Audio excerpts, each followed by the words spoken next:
when it was all £1.50, it was a bit easier to sell it because people felt they could afford it and give you a tip. Now it is £2, a lot harder to sell it. Not so many people stopping.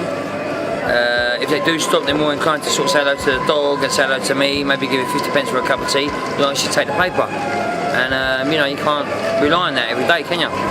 If you're selling, like before you sell 20, 30 papers a day, you make an income. If you're only selling a small amount of papers, that's when it falls apart. You just cannot, you can't live like that, you can't sustain yourself like that, can you?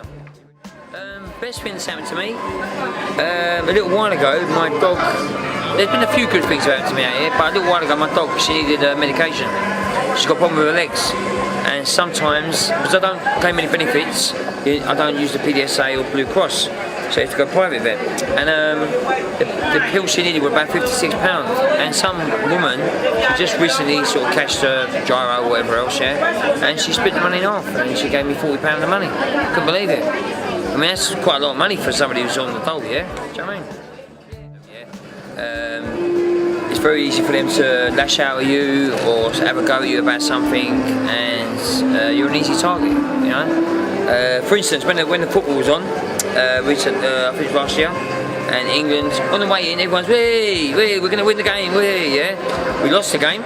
On the way out, I'm going to kick someone's head in. Yeah, they made a beeline for me. Yeah, now luckily there was a couple of guys in the crowd that I recognised, and they were like, no, he's alright, that's alright. Let's go and kick someone else's head in. Yeah, that was a bad day. But you see about easy target? You know, it's easy for them to just come along, hammer you, and then, you know, who's going to stick up for me? Yeah. Yes, my girlfriend, when she was doing this with me, she got seriously attacked over a couple of feet away. I was up at the office buying papers, and she asked a guy, big issue sir. He grabbed her by the hair, kneed her in the face, punched her a few times in the face, and well, wherever else happened, I don't know, but when I came back she had a split lip, busted eye, and all that for saying big issue sir. She wasn't rude to him or didn't ask him for money or anything like that, she just said big issue sir. All he had to do was carry on walking, he didn't have to say anything else, you know what I mean? What's happened? Funniest thing, oh blimey, funniest thing, I'll tell you what, yeah, from my point of view, right, some guy, he was nicking something out of HMV, yeah, he come running along, yeah, he turned round to go, you bunch of whatever, to them, yeah, as he turned round back to start running again, he ran into the chair, went over, knocked himself clean out, yeah, honestly, it was quite, it was quite funny, it was, it's one of them moments you wish you had your camcorder in your hand, do you know what I mean?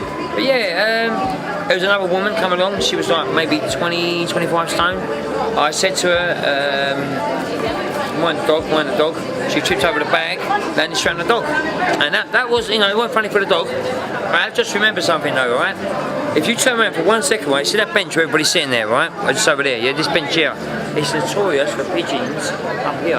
Normally there's no pigeons there, but notoriously, normally pigeons will have a go at them, will do number twos on them, right? I told some guy and he said, no, I don't want a big issue, thank you very much. I said, no, I'm trying to say, no, I don't want a big issue. You have his sandwich, he was looking at me, looking very grumpy, and the pigeon decided to do something in his sandwich. He shut the sandwich up and decided to eat it.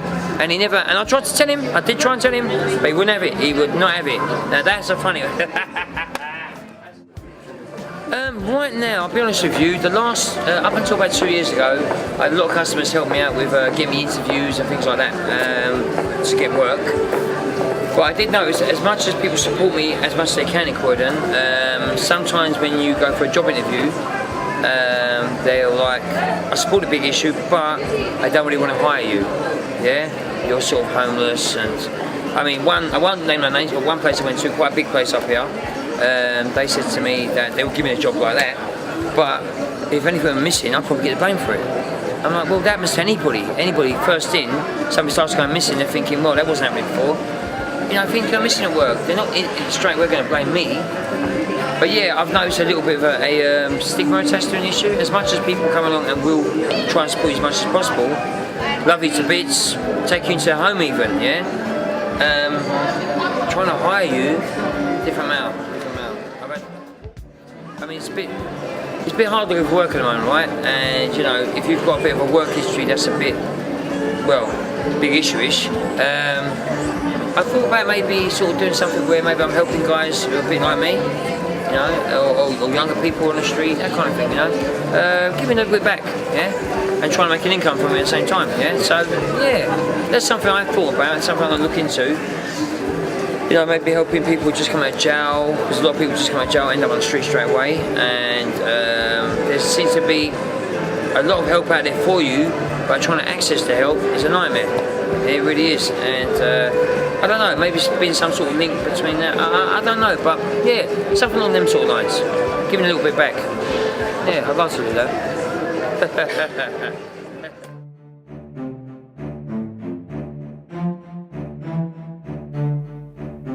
In the pouring rain, as waves of water trickle down the drain, cobbled pathways glistening in the dark, dogs bark, awaken the figure on the bench, the homeless soul who is absolutely drenched. In 4 hours' time, he will be up and ready, in the high street selling the big issue.